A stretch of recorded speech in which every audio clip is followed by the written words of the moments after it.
Amables televidentes, los saluda José Alberto Tejada Echeverri para presentarles el programa institucional del Canal 2, informativo Nuestra Gente. Hoy están con nosotros el consejero indígena del norte del Cauca, Ernesto Kunda Dauquí. Él hace parte del pueblo Nasa, que ocupa el norte del departamento vecino del Cauca, y estará con nosotros en este rato en representación de la organización ASIN, Asociación de Consejos Indígenas. Buenos días, Ernesto. Muy buenos días. Agradecerle a todos ustedes por la invitación y pues aquí estaremos en esta conversación con temas que a nivel de nuestra organización es de interés. Muy bien. También nos acompaña Néstor Jaime Zapata. Él viene en su condición doble de periodista por una parte y de miembro activo de las comunidades afrodescendientes, también del norte del Cauca, a conversar con nosotros. Buenos días, Néstor. Buenos días, doctor. Muchas gracias por estar aquí en este programa y esperamos que sea de gran ilustración para los televidentes. Y nos acompaña el doctor Gustavo Muñoz Sinisterra, quien es el presidente del gremio empresarial Grupo Multisectorial, quien es panelista frecuente de nuestro programa. Buenos días, Gustavo. Buenos días, José Alberto, y buenos días a todos los televidentes del informativo Nuestra Gente y a nuestros invitados en el día de hoy. Muy bien. Recordemos que este programa y este canal usted lo puede encontrar en la señal 2 de Global TV, en la señal 116 de Encali TV, en www.canal2.co y para la población migrante, la comunidad migrante en España e Italia, en www.eurolatintv.com, para que puedan conocer en vivo y en directo o en diferido nuestros programas. Antes de comenzar, en nombre del Canal 2 y en nombre de los diversos programas que tiene el Canal 2 y que estuvieron presentes en los Juegos Mundiales World Games 2013, queremos felicitar a la Alcaldía de la Ciudad de Cali, hacerle un reconocimiento a los organizadores de este magno evento y especialmente una felicitación a ustedes y a nosotros, a todos los caleños, raizales o habitantes que dimos una lección enorme de civismo, una lección enorme de fraternidad, una lección enorme de hospitalidad con deportistas, turistas, prensa internacional y en general todas las personas que estuvieron presentes en estos 11 días de justas deportivas. De verdad que siente uno orgullo de tierra, orgullo de país, cuando una ciudad que durante más de 20 años estuvo postrada y casi convirtiéndose en el patito feo del concierto nacional, poco a poco comienza a mostrar su gallardía, a mostrar su enjundia, a mostrar su capacidad de respuesta y sobre todo de enfrentar desafíos como el que acabamos de enfrentar. Creo que las palabras de los deportistas, de los periodistas, de todas las personas que pudimos entrevistar nosotros en estos 11 días, más lo que dijeron en otros medios de comunicación, no son palabras al viento, sino realmente sentidas, porque estaban impresionados unos y otros con la hospitalidad y la calidez de la gente vallecaucana y caleña en particular.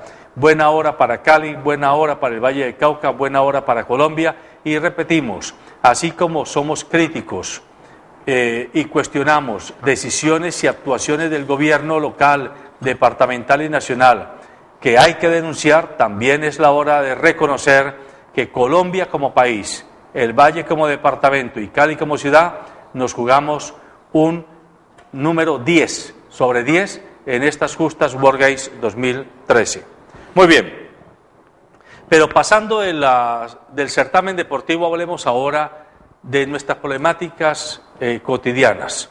Hay un tema que, a propósito de las negociaciones que se hacen en Habana entre el gobierno nacional y las guerrillas, y también lo que ha venido ocurriendo en el Catatumbo, estos anuncios de paros mineros, de paros agrarios que se vienen dando para este mes de agosto, etcétera, pues nosotros hemos buscado a representantes de comunidades de territorio en el norte del Cauca para que nos expliquen a ustedes y a nosotros qué es lo que pasa en el Cauca, cuáles son los reclamos, cuáles son las propuestas que nacen desde los propios habitantes. Y sucede que el norte del Cauca es un territorio de más de 500.000 seres humanos, donde conviven negros, indígenas y campesinos, ancestralmente, desde hace muchos años, desde siglos quizás, pero de alguna forma han sido victimizados y no se les ha dado la palabra suficientemente claro. Yo comienzo con don Ernesto Cunda. Acaban ustedes de celebrar el 6º encuentro de comunidades afros, indígenas y campesinas en Santander de Quirichao.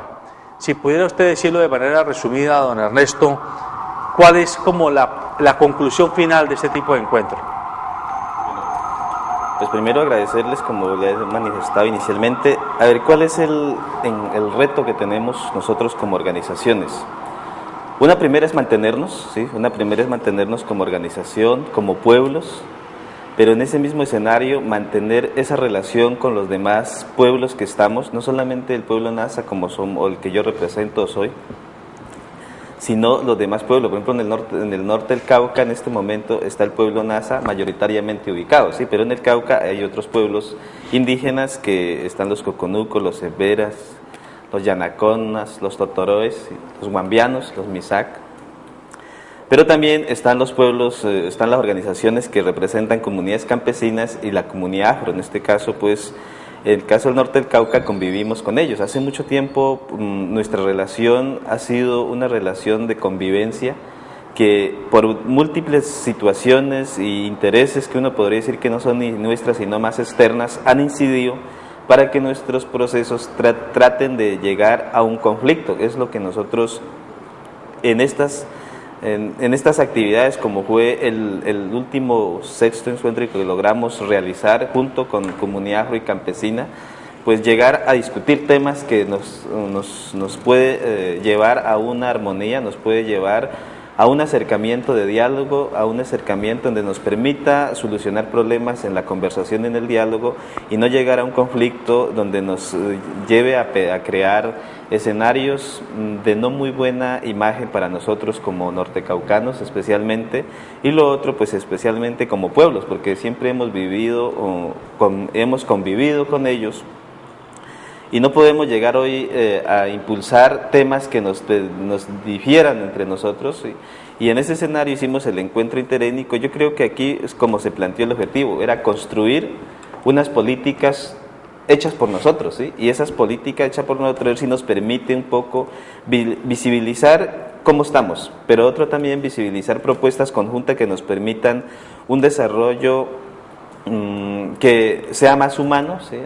Más sostenible y que nos permita pervivir en el tiempo. Eso fue como el objetivo. Yo creo que el 6º encuentro en lo que salió recoge un poco la conflictividad que hay en el Cauca, y también pues proyecta algunas cosas de interés para nosotros entre organización, tanto afro, indígena y campesino, y por eso lo hemos llamado el encuentro interétnico, que tal vez no esté en todas las organizaciones, ¿sí? Ni campesinas, ni afro, ni indígenas, pero sí estamos la gran mayoría que convivimos en el territorio, especialmente en el norte del Cauca y Cauca. Ya. Néstor, sí. Usted vive recorriendo los diversos municipios y comunidades de esta zona del país, el Cauca y especialmente el norte del Cauca. Usted no lo hace solo en su condición de negro, sino en su condición de periodista y habitante del territorio. ¿Cuál es la lectura que usted hace de los avances que significan este tipo de encuentros? Bueno, pues como decía Cunda, este encuentro es como su 6ª versión, ¿no? Entonces, en un principio, pues se vienen dando algunas dinámicas dentro del norte del departamento del Cauca, donde conviven estas 3 etnias, estas tres culturas. Entonces yo creo que el avance se ve en el sentido de que, por ejemplo, en mi condición de periodista miraba siempre que ahora la participación de los jóvenes es, digamos que masiva en este encuentro. Al principio no lo eran más que todos los mayores, y los jóvenes están expresándose mucho acerca, había un clamor que es el clamor de la unidad, ¿sí? La unidad de los pueblos, porque otrora se han dado algunas situaciones de conflictos, más que todo por tierras, entre los indígenas y los afrodescendientes. por tierras que por alguna razón el gobierno, a través de sus entidades, pues asignó. Por ejemplo, en tierra plana está el caso de San Rafael, y de pronto Ernesto me puede ayudar allí. Hace unos años el gobierno asignó a una comunidad de afrodescendientes tierras en San Rafael, y los indígenas alegaban que era de ellos. Entonces allí hubo un conflicto. Entonces el avance se ve en que ahora, y a partir de 6, 7 años atrás, estas comunidades están tratando de solucionar sus conflictos a través del diálogo, a través del compartir sus saberes. Entonces creo que ahí vemos un poco de avance, pero de pronto Ernesto puede explicarnos un poco esto acerca del conflicto que hubo en San Rafael, y también en Cajibío, creo que también existe esta parte actualmente. Yo creo que es bueno tener en cuenta, el encuentro tocó unos temas que nos pareció muy importantes. El tema de tierra y territorio, por la situación que vivimos y lo que ustedes manifiestan.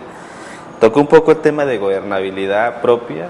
Estamos tratando de que en estos territorios que estamos asentados, nosotros mismos tratar de hacer un gobierno, y en eso nos interesaría saber cuál es el concepto, por ejemplo, de la pequeña y mediana industria, porque vamos a tocar esos temas, ¿sí? También tocamos el tema de paz y conflicto, porque nosotros en el Cauca yo creo que es uno de los escenarios donde aún se mantiene el conflicto, ¿sí? Aún tenemos esta situación, no hemos salido de ello.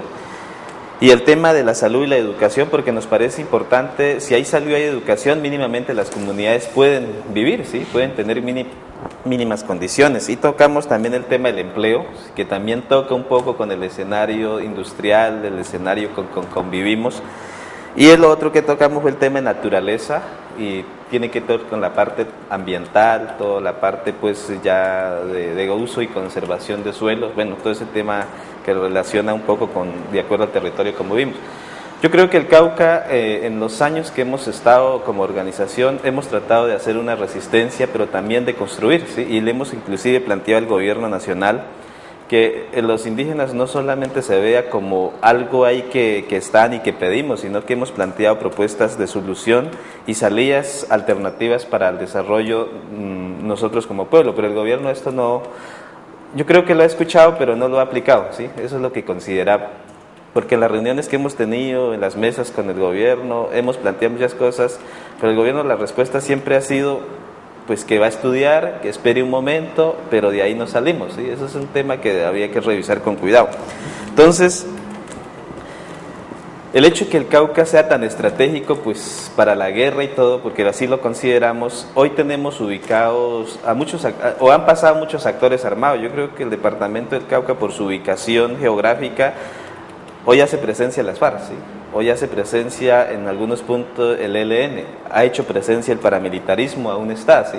Eso lo consideramos porque nosotros lo hemos venido diciendo, la fuerza pública, la policía, ese escenario, y además ahí se suma el narcotráfico. O sea, nosotros no vamos a decir que no esté, está el narcotráfico, y en ese escenario y en ese corredor pues se presentan muchas situaciones que nosotros como organización hemos tratado de mantenernos. Hemos dicho, nuestra organización busca salidas negociadas, busca salidas y alternativas que busquen un mejor desarrollo, pero con ese fin pacífico, ¿sí? No llegar al contexto como se está presentando en este momento, donde la guerra no está midiendo consecuencias, la guerra hoy nos está afectando a todos, ¿sí? Entonces, en ese tema de la tierra hay una gran necesidad. Nosotros como indígenas la tenemos, los afros la tienen, y en ese medio se presenta la situación que se presentó. Se compra unas tierras para comunidades indígenas mediante inclusive un acto conciliatorio que está con el gobierno, que es muy conocido.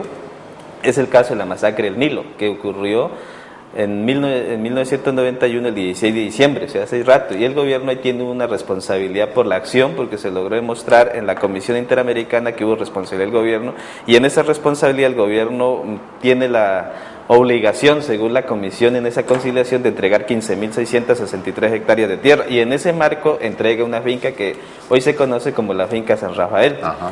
Que ya posteriormente, una vez adquirida, pues se presenta a la comunidad diciendo: esto es nuestra tierra, es nuestro territorio, y pues que no nos iban a dejar ubicar ahí. Eso trajo inicialmente unas consecuencias gravísimas. Yo creo que este encuentro se hizo lo más rápido también para conversar y poner en la mesa también esta discusión, porque ese escenario nos llevó a que tuviéramos 2 muertos, ¿sí? En una confrontación. Se estaban enfrentando indígenas y negros. Sí, pero más por algunas familias y algunas personas, no tanto por las organizaciones, porque no también queremos dejar claro, era más entre familias ahí que se presentó, pero eso estaba trascendiendo, que ya estaba pues dejando a la organización también como la directa responsables, pero eso lo logramos minimizar. Permítame, Ernesto, yo quiero hacer notar que Gustavo está aquí en representación de un gremio de empresarios y quiero hacer notar que prácticamente no hay un solo gremio organizado en el país de empresarios que esté poniéndose de cara e interesado en temas que no son estrictamente de negocios. Están, desde el gremio Grupo Multisectorial, sus dirigentes están pensando en qué es lo que pasa en el país, no solamente con problemas ambientales, sino con problemas de territorios, de comunidades, etcétera, y por eso hago notar que el gremio le da mucha importancia a este tema del norte del Cauca, a este tema de los afros, de los indígenas, de los campesinos, y le quiero pedir a usted, Gustavo, que se pronuncie frente a este tipo de situaciones. Sí, bueno, primero muy interesante saber que ya hay una vocación de asociatividad en el tema campesino, indígena y afro. Yo creo que eso es lo que vuelve a la mayoría importante y puede negociar con el centralismo del gobierno, que es lo que ha afectado mucho a las regiones. Entonces, eso hay que resaltarlo porque el gremio como tal fomenta la asociatividad y solo asociados es la única manera de tener poder para negociar. En el sentido del Cauca, es una tierra de mucha riqueza y ha sido estigmatizada por el tema de la guerra, por el tema del narcotráfico.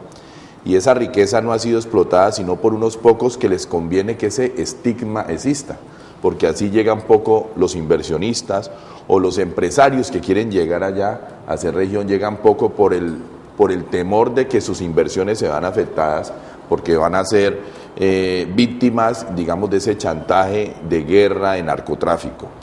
El Cauca estratégicamente está muy bien ubicado porque está de cara al Pacífico, sale hacia Ecuador y tiene una riqueza de tierras impresionante, pero creo que lo que se está discutiendo ahora en el país y que tiene que tener en cuenta que ahora está este tipo de reuniones que están haciendo multiétnicos, es el momento adecuado para negociar porque en el país se está negociando la propiedad de la tierra. Y aquí donde las etnias, los afros, los campesinos y los pequeños empresarios no se unan, no va a existir ese monopolio porque vemos muchos actores importantes detrás de este territorio. Entonces uno ve en las noticias cómo las FARC, dice el gobierno, tiene más de 900.000 hectáreas supuestamente de propiedad de ellos, cómo han desplazado a la gente, y habrán ahí también los paramilitares, el narcotráfico y algunos terratenientes. Entonces la única manera de volver a ser productivo, de que lleguen inversionistas a invertir en estas zonas, es que la propiedad de la tierra sea bien distribuida. Y ahí es donde este tipo de asociatividad tiene que entrar en este momento a negociar con el gobierno, porque en este momento se está negociando la propiedad de la tierra y los colombianos tenemos que estar muy pendientes que este proceso de paz sea consultado con el pueblo colombiano. O sea, que lo que se negocia ya no se firme antes de ser consultado con el gobierno, con la población colombiana, porque si no van a quedar unos pocos otra vez con el control y el dueño del territorio. Colombia, al ser multiétnico, entonces en el tema de los indígenas, que ha sido una fuerza que ha crecido, y me alegra mucho ahora escuchar de Néstor el tema de que los jóvenes están tomando participación, y en el gremio uno de los pilares es la renovación del liderazgo. Creemos que los mismos, con las mismas, después de muchas décadas, es lo que han centralizado el poder, y eso es una de las mayores debilidades de Colombia, donde la riqueza está concentrada. Entonces, un llamado a la juventud y ustedes que tengan una apuesta, nosotros en el gremio podemos apoyarlos, de renovación de liderazgo, que los jóvenes comiencen a capacitarse y en tomar las banderas que muchos de ustedes han llevado y que han fraguado pues a través de todos estos años de conflicto, y que podamos tener una posición clara frente al gobierno en la propiedad de la tierra. Yo creo que eso es lo más importante, porque si perdemos la propiedad de la tierra, pues perdemos toda la oportunidad de inversión, porque el beneficio va a ser para un poco y va a seguir el tema de la explotación.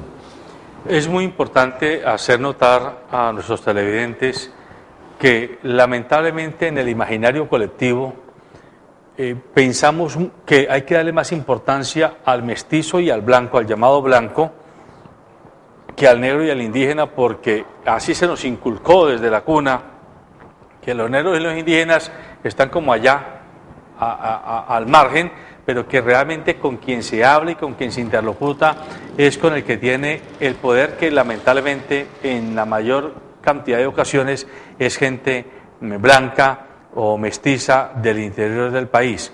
La negociación que se está haciendo con las FARC no se puede cerrar en Bogotá. La negociación que se está haciendo con las FARC se tiene que cerrar en los territorios. Si no se cierra en los territorios, esto será una pérdida de tiempo y una pérdida de esfuerzo, porque por más poder que tenga el ministro de Defensa en su cuartel en Bogotá y por más poder que tenga el ministro del Interior en su oficina en Bogotá y por más poder que tenga el alto consejero para la reintegración y para la paz o el mismo presidente de la República, desde Bogotá no lograrán irradiar esa influencia, esa manera distinta de negociar los conflictos si no se tiene en cuenta el territorio. Y el territorio no solamente son los gobernadores y no solamente son los alcaldes tradicionales, son ellos, son los cabildos indígenas, son las comunidades afrodescendientes, son las asociaciones de campesinos, porque son los que ocupan la tierra y los que han vivido durante siglos, en el caso de los negros y los indígenas desde antes de que llegaran los conquistadores, y los negros porque fueron traídos como si fueran reses desde África, por allá en los años 1600 y 1700, que vinieran acá precisamente ¿a qué? A trabajar en la explotación de minas. Ojo que la historia se repite. Cuando los negros llegaron a América, no llegaron a nada distinto sino a resolver dos problemas. Uno, que era tal el maltrato que le habían dado los blancos conquistadores a los indígenas, que en un siglo desapareció el 80% de la población indígena, y Ernesto me corrige si estoy diciendo algo equivocado. Y dos, que además de que estaba diezmada la población indígena por el maltrato que recibió, había que arañar la tierra para sacarle oro, níquel y demás minerales, y para eso se necesitaba el negro, y traían el negro en barcazas desde África para que viniera a trabajar esclavo aquí, trabajando 18 y 20 horas, muchas veces sin sustento y a punta de zurriago, es decir, a punta de látigo. Esa historia la tenemos que reconocer y nos tenemos que reconocer en esa historia, si no, seguiremos nadando en un mar de confusiones. Entonces yo les pido a ustedes dos, a Ernesto y a Néstor, que nos expliquen brevemente a los televidentes y a nosotros cómo están organizados ustedes en el caso de los indígenas. ¿Qué porcentaje del territorio está controlado por ustedes? ¿Cuántos son los indígenas censados en torno a sus organizaciones? ¿Y qué uso le están dando a esa tierra? Y lo mismo para Néstor en el caso de los negros. Bueno, Luis. Para el caso nuestro, yo podría hablar de la zona norte, que estamos pues representando, o el caso mío que hago parte de la consejería de la ASIN. La ASIN significa Asociación de Cabildos Indígenas del Norte del Cauca. Más o menos en el año 94-96 arranca, porque hay cabildos de mucho tiempo. Por ejemplo, tenemos cabildos con títulos coloniales, inclusive del año 1700, y otros con resolución INCORA. En este momento son 19 cabildos que están en los diferentes municipios: Miranda, Corinto, Caloto, Toribío, Jambaló, Buenos Aires y Suárez. Estos municipios son donde están ubicados estos 19 cabildos. Y la asociación tiene la necesidad de ayudar un poco a orientar, ¿sí? Y que acompañar un poco en el tema administrativo. Eso es lo que hacemos a nivel organizativo. Con unas necesidades, porque somos en el caso del norte del Cauca somos alrededor de más o menos unos 106.000 habitantes, nazas, ¿sí? Estamos hablando del pueblo nasa, Sí. Pero en todo el Cauca somos más de 246.000, ¿sí? Pero en el caso del norte tenemos casi un alto porcentaje de población, y con una necesidad de tierra. Por ejemplo, solo en el norte del Cauca, según estudios que nosotros hemos hecho y que también tiene el INCODER, ¿sí?, que corresponde para la institucionalidad, alrededor de unos 120.000 hectáreas. ¿Sí? Eso es lo que necesitaríamos para más o menos... ¿Y cuántas tiene?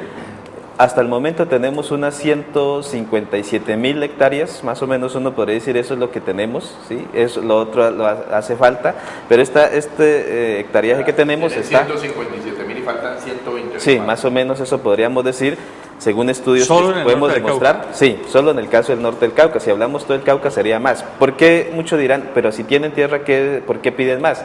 La situación que tenemos es que de ese 100% que tenemos, el 70% está en área de páramo. Bosque. Bosque que no se puede tocar y bosque secundario y primario, ¿sí? Y ahí donde están los nacimientos de ojo de agua. Y nosotros y tocamos eso, ahí pues prácticamente no se afecta el pueblo donde estamos ubicados, sino todos los demás. Pero aclaremos, Ernesto, que de ese 70% de tierra, o sea, más o menos 170.000 hectáreas, están cuidadas por ustedes. Sí, están protegidas. Hasta el momento todavía las conservamos. Yo creo que no podemos decirle mentiras y cualquiera va a ver donde están ubicados los páramos, ahí están, los tenemos, ¿sí? Los ojos de agua están mínimamente protegidos, pero eso uno, como estamos en este momento, la población va aumentando, uno podría decir a futuro vamos a tener una dificultad de crisis de tierra, es lo que hoy se ve, porque lo que podemos utilizar es el 30%, ¿sí?, de la tierra, y ese 30%, solo el 17% dice que es tecnificable, o sea que es muy poco para tantas comunidades que estamos, y ahí es donde se viene la necesidad de tierra. Entonces, entonces este es un punto importante. A veces algunos columnistas de prensa y periodistas, tratando de afectar el discurso de los indígenas, dicen, no, es que los indígenas son terratenientes, tienen mucha tierra y piden más, pero él está explicando claramente, es que de 250.000 hectáreas, 170.000 están en páramos, que ellos mismos protegen, y de las 70.000 que les quedan, solo 15.000 hectáreas son cultivables y tecnificables. Eso es lo que hay que mirar, esa es la realidad. Claro, esa es la realidad que tenemos, y pues como estamos ubicados entre las cordilleras central y parte de la occidental, pues nosotros no estamos en tierra de uso agrícola tecnificable, estamos en zona de ladera y algo que hemos identificado y es que nuestras tierras están totalmente, en su gran mayoría, muy erosionadas. Entonces, cultivar ahí se hace muy costoso y eso implica que mucha gente prefiere no trabajarla porque le sale más barato comprar maíz que irla a sembrar. Pero hay una bonita alternativa con el tema de los páramos, ¿no?, que son los bonos verdes, según el protocolo de Kioto. Pero muchos empresarios no saben eso, y lo explotan otros empresarios que sí saben porque eso se mueve en bolsa. El solo hecho de mantener los páramos y generar oxígeno ya te genera ingresos. Ahora esos ingresos deberían ir a la comunidad que cuida los páramos. ¿Qué es lo que hace Costa Rica? Ahí es donde la mezcla con los empresarios, pero hay que buscar los empresarios, sí los puede ayudar a que esa protección del páramo que no se puede industrializar genere rendimientos de bonos verdes para la inversión en la misma comunidad. Porque mantiene agua, por ejemplo. Claro. Porque hemos tenido el conocimiento, pero realmente lo hemos hablado inclusive con el Ministerio del Medio Ambiente, cuál sería la retribución por todo, porque no estamos hablando, como lo dijo el director, no estamos hablando de hace 10, 20 años, siempre hemos vivido ahí, pero esa retribución nunca la hemos visto. Que sería interesante. Ese sería un punto importante tenerlo desde el lado empresarial ayudarlos. Bueno, a ver, que eso yo aquí quiero ir comprometiendo a nuestro presidente Gustavo Muñoz, y usted podría liderar algún tipo de concertación para que representantes como Ernesto, como Néstor, puedan sentarse con algunos representantes del gobierno a discutir este tipo de alternativas. Podemos hacer esa interacción y también tenemos consultores en el gremio que los pueden asesorar y articular el gobierno para que ese trabajo que ustedes hacen de cuidar esos páramos, las fuentes de agua, los bosques, se vea retribuido económicamente en la región. Eso es importante y nos podemos comprometer ahí. Sí, pues esperaríamos que eso fuese posible en la medida pues que también podamos ir haciendo las discusiones al interior, porque este tema, aunque se ha escuchado en nuestras comunidades, se desconoce, o sea, no se conoce qué es lo que hay o qué acuerdos el gobierno nacional pueda tener desde el orden internacional. Por el orden de esto, yo quisiera escuchar cómo es el fenómeno de tierras y de ocupación en las comunidades negras. Bueno, por este lado, pues las formas que ha decidido el gobierno de cómo organizarse las comunidades afrodescendientes están más o menos ubicadas en la ley 70. Y allí dice que son los consejos comunitarios quienes deben asumir la dirección de los territorios. Esto es prácticamente, en cierta forma, apenas está llegando al oído del común de la gente. La tierra en el norte del departamento del Cauca, pues la mayoría de los afrodescendientes están ubicados en la parte plana de este departamento, por lo menos en lo que se refiere a la parte norte. Gran parte de este territorio está básicamente lleno del monocultivo de la caña de azúcar. Personalmente pienso que es el mayor desplazamiento que se le ha hecho a población humana, ¿sí?, en el mundo entero. Creo que es el mayor desplazamiento que se le ha hecho, ¿no? Porque, pues básicamente todo el territorio está ocupado y está ocupándose cada vez más y más en este monocultivo, que no renta mucho para la gente, porque en un principio, cuando recién llegaron los ingenios, utilizaban mucha mano de obra. Es más, traían mucha gente, inclusive del Pacífico Sur, y pues poco a poco, con la tecnificación, con la tecnología, pues esta fue desplazando esta mano de obra. Esta mano de obra ahora es básicamente, se quedó sin trabajo, y mucha de la situación social conflictiva que vemos hoy en el norte del departamento del Cauca es debido a eso. Ellos pues trajeron y ahora han dejado pues eso a que las mismas comunidades resuelvan ese problema. Entonces creo que allí hay una situación que el gobierno y las comunidades tienen que sentarse a mirar, porque no fue una situación provocada por las mismas gentes, es una situación externa. O sea, se sacó de su nicho a la gente que vivía allí, de su cultura. En el Cauca era muy tradicional, la forma de producción era la finca, donde había una variedad de productos, ¿cierto? Y yo soy producto de esa forma de economía que había, que también protegía mucho el entorno, ¿sí? Es muy dado que los indígenas se ven ellos que protegen mucho el entorno, pero las comunidades afrodescendientes y campesinas también tenían en su forma de producción, era una forma que respetaba el entorno, la madre tierra, como le llamamos. Ahora no, o sea, se utiliza mucho plaguicida, mucho pesticida, los ríos se han acabado, ya la gente no puede echar mano de sus memorias. Por ejemplo, en Puerto Tejada hay un lugar muy legendario que es Las Dos Aguas. En Las Dos Aguas, hace 50 años atrás, la gente iba, se bañaba, porque era el sitio donde se encontraban el río Palo y el río La Paila. Era abundantemente caudaloso, llegaban barcos de mediano tamaño, pero llegaban. Mucho del comercio se hacía a través del río Palo, a partir de Puerto Tejada, llegando al río Cauca y luego Juanchito. Pero todo esto ya desapareció, ese río ya parece un caño. Entonces, ha sido mucha la afectación en un principio del monocultivo de la caña de azúcar y ahora de los dichosos parques industriales que ahora son zona franca. Entonces, yo creo que en esa parte, pues el gobierno tiene que reconocer, y el mundo entero, lo que usted decía ahora, ¿no?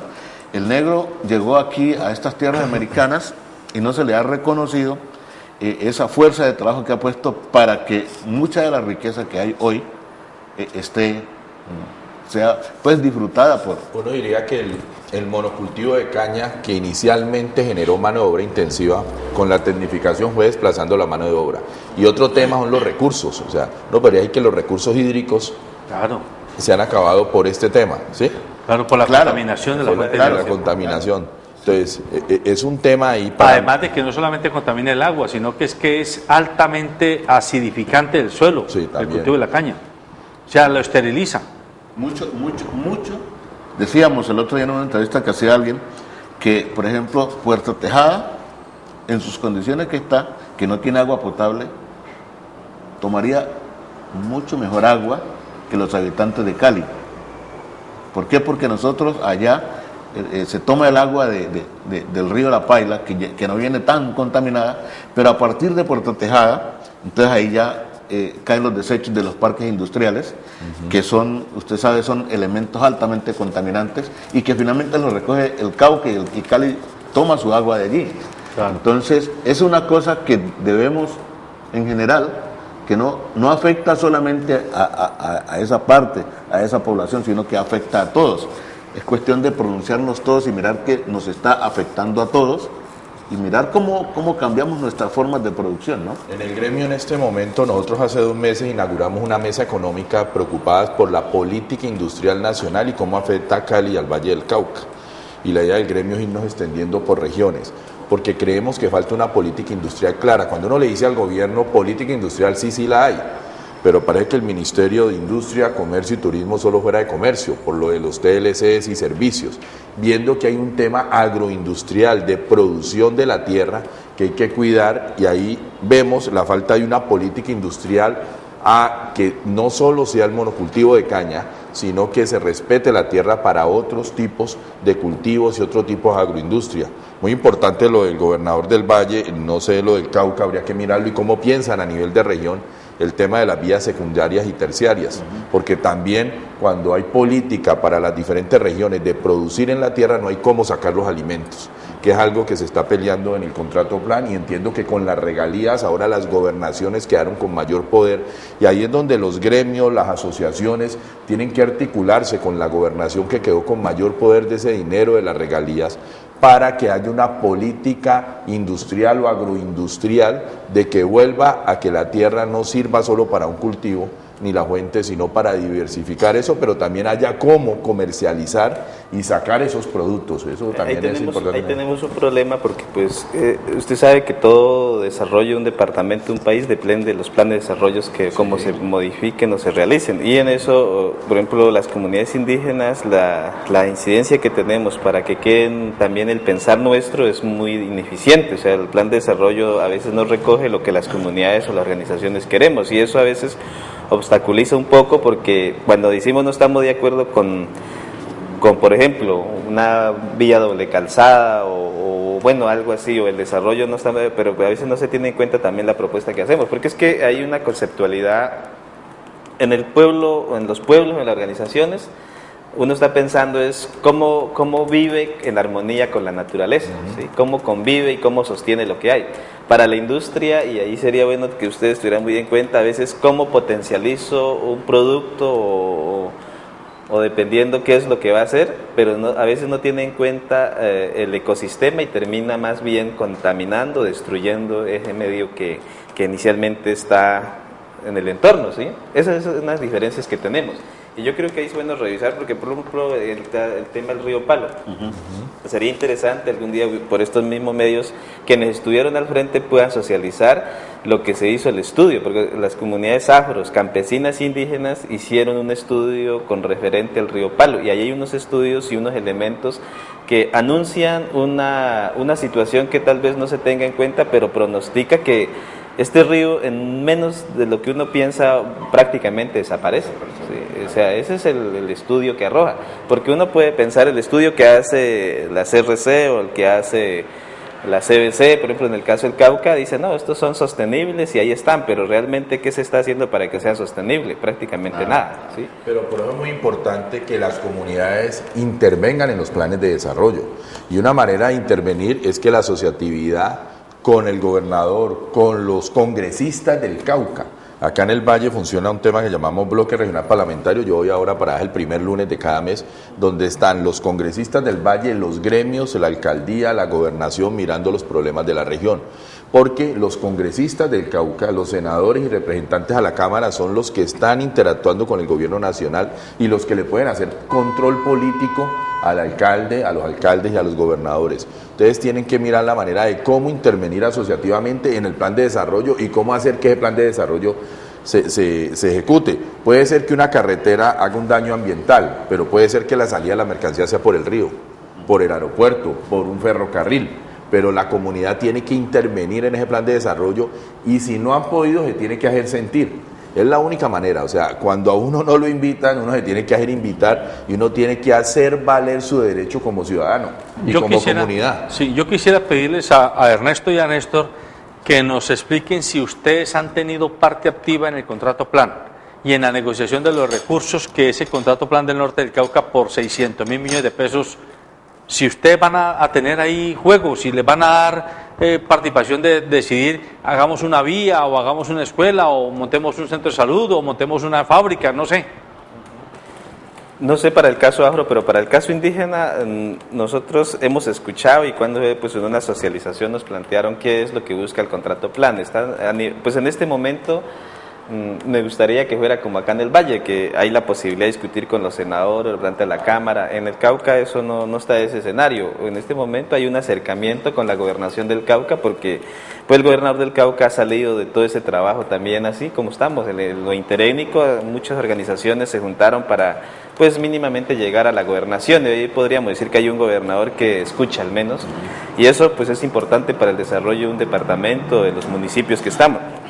Y entre eso pues está el tema del plan, del contrato plan, y es posible que allí como indígenas tal vez muchas cosas no van a quedar, ¿sí? Va a ser muy poco lo que logramos decir, lo que aquí depende es que cómo se oriente esos recursos para que pues el departamento teniendo en cuenta el plan de desarrollo pueda hacer una inversión que realmente beneficie a las comunidades, tanto no solamente aquí indígenas, sino en sí la sociedad nortecaucana, porque el norte del Cauca ha sido de una u otra manera pues los alcaldes que han estado han tratado de sacar adelante y por eso mínimamente hay un desarrollo, porque si no fuese así pues sería un poco más atrás y lo que buscamos nosotros también como comunidades indígenas, yo creo que directamente así que podamos decir del contrato plan tenemos esto y vamos a desarrollar, no lo podría especificar muy bien porque todavía eso está como en las discusiones, en las propuestas planteadas, pero pues hasta el momento no hay nada así concreto y específico. Pero sería muy importante hacer un ejercicio y nosotros nos podemos ofrecer a ayudar ahí por lo que participamos en el bloque del Valle del Cauca,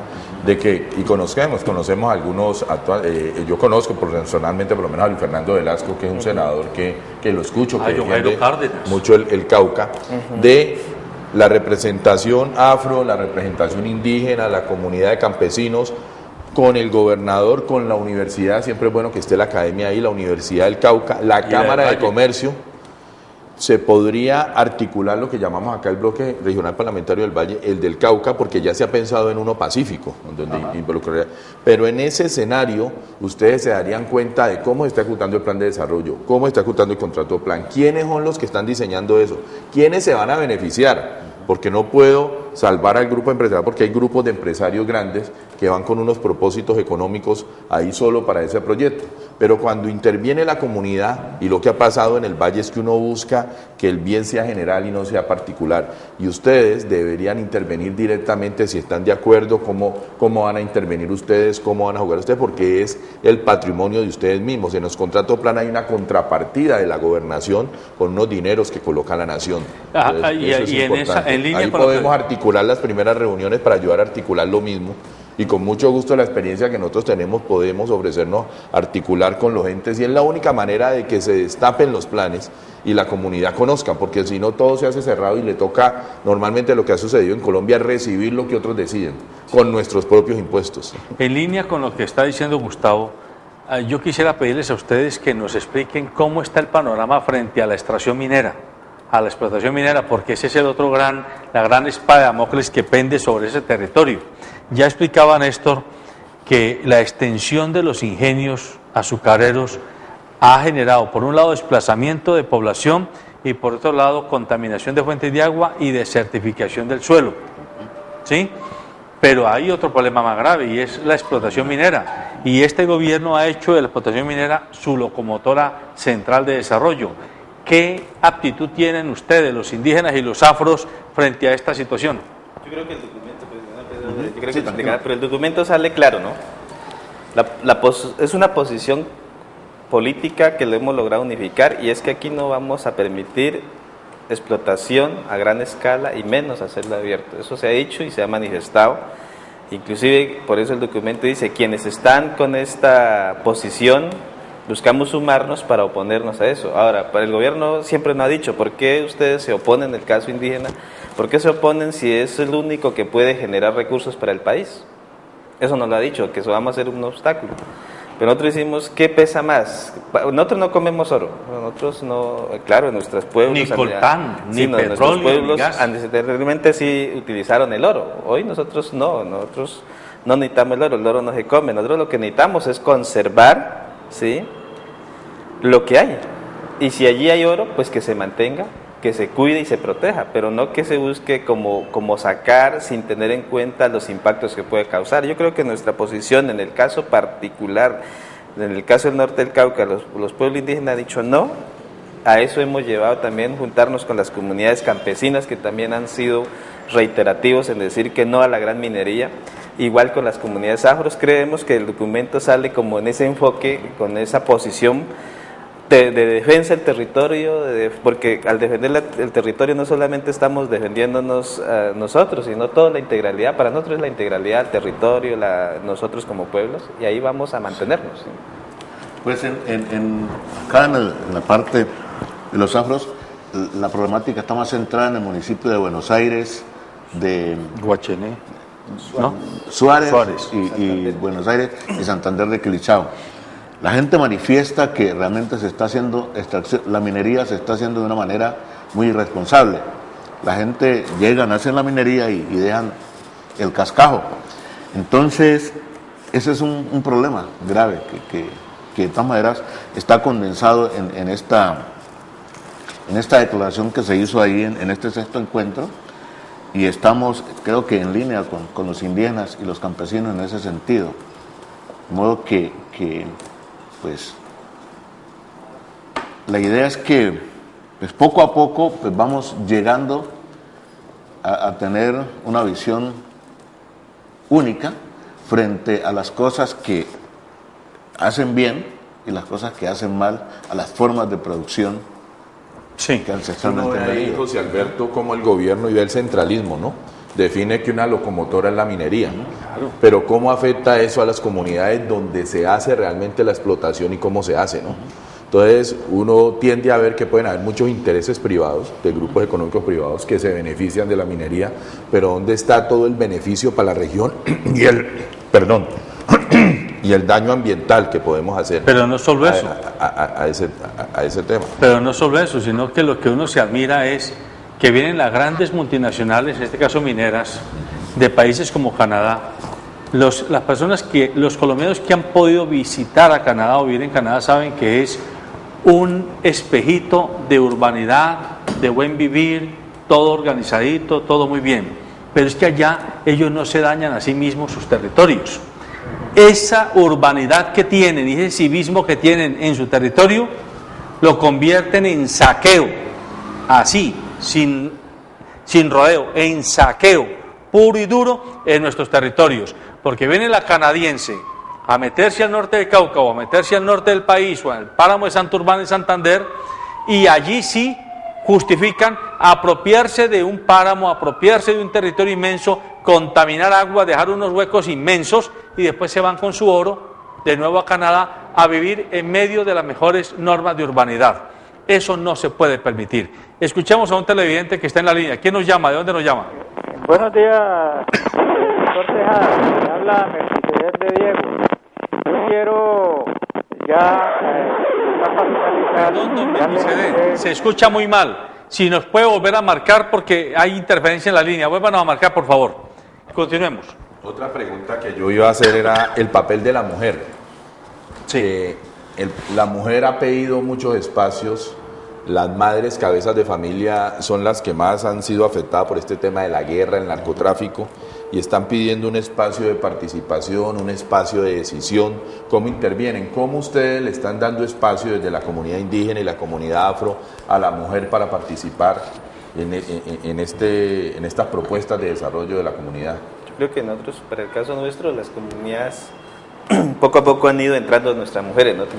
Nuestra organización ASIN, tenemos el programa Mujer ASIN. Yo creo que a veces han salido público a hacer marchas, eventos relacionados al tema de la paz, ¿sí?, relacionados al tema de mujer y familia. Eso lo hemos venido haciendo y ha habido una participación. Incluso en nuestra organización la autoridad son los gobernadores indígenas, ¿sí?, son las autoridades, y hay varias mujeres que tienen el bastón, así como lo tengo yo, que representa nuestra autoridad. En nuestra zona ya tenemos quien dirige y son mujeres, ¿sí? Aquí hay la participación. Antes de que pues, el tiempo va pasando, yo quería dejar algo pues así como para que se siga manteniendo.